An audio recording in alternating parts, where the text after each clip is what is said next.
Today is Valentine's Day, my love. Oh, really? I didn't even notice that. So tell me, what did you bring for me today?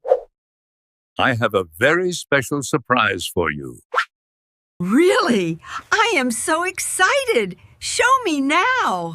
Don't worry, you are going to love it.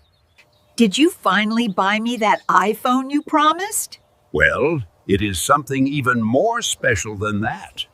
More special than an iPhone? Are you serious? Yes, of course. Much more special. I wrote a beautiful poem just for you. A poem?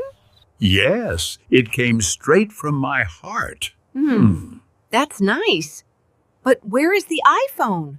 And I also made you a cup of tea. Tea? That's your big surprise? You didn't even bring a single flower for me? There are many flowers in the garden outside. So basically, you didn't bring anything at all? I brought something better. My love.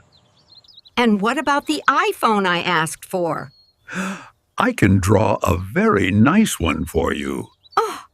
You are going to draw me a phone? On paper? Yes, and it will look very realistic. I really cannot believe you sometimes. But you still love me, don't you? I am not sure about that. Come on. Give me a kiss at least. No, go away right now. Ugh.